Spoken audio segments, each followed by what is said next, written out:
Supreme court के stay के बाद थम जाएगा विवाद। अरावली पहाड़ियों को लेकर नीलम अहलूवालिया का इंटरव्यू। अरावली रेंज की 100 मीटर से कम ऊंचाई वाली पहाड़ियों को इसका हिस्सा न मानने के अपने ही आदेश पर सुप्रीम कोर्ट ने रोक लगा दी। अरावली संरक्षण में जुटे एक्टिविस्ट और पर्यावरणविद इसका स्वागत कर रहे हैं, लेकिन उन्हें चिंता है कि अब एक्सपर्ट कमेटी तय करेगी कि अरावली का हिस्सा क्या है और क्या नहीं। उनका मानना है कि अरावली को परिभाषित करने की जरूरत नहीं है, बल्कि इसके पूर्ण संरक्षण और बचाव की दरकार है।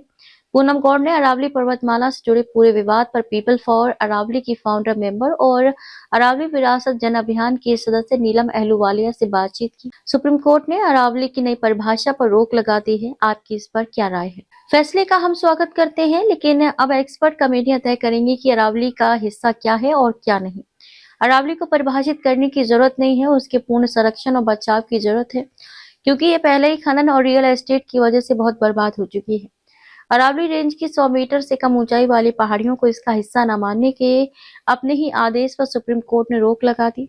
अरावली संरक्षण में जुटे एक्टिविस्ट और पर्यावरणविद इसका स्वागत कर रहे हैं, लेकिन उन्हें चिंता है कि अब एक्सपर्ट कमेटी तय करेगी कि अरावली का हिस्सा क्या है और क्या नहीं।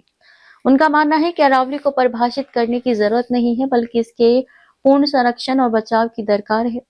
पूनम गौड़ ने अरावली पर्वतमाला से जुड़े पूरे विवाद पर पीपल फॉर अरावली की फाउंडर मेंबर और अरावली विरासत जन अभियान की सदस्य नीलम अहलूवालिया से बातचीत की। फैसले का हम स्वागत करते हैं, लेकिन अब एक्सपर्ट कमेटियां तय करेंगी कि अरावली का हिस्सा क्या है और क्या नहीं। अरावली को परिभाषित करने की जरूरत नहीं है, उसके पूर्ण संरक्षण और बचाव की जरूरत है, क्योंकि ये पहले खनन और रियल एस्टेट की वजह से बहुत बर्बाद हो चुकी है। 20 नवंबर को सुप्रीम कोर्ट ने दिल्ली, हरियाणा, राजस्थान और गुजरात में फैली अरावली की नई परिभाषा को मंजूरी दी। इसमें उन्हीं पहाड़ियों को अरावली मानने की बात थी जो 100 मीटर या इससे अधिक ऊंची हो, यानी कि 100 मीटर से कम ऊंची पहाड़ियां अरावली का हिस्सा नहीं रहेंगी। अरावली का गुजरात, राजस्थान और हरियाणा में काफी हिस्सा कम ऊंचाई वाला ही है।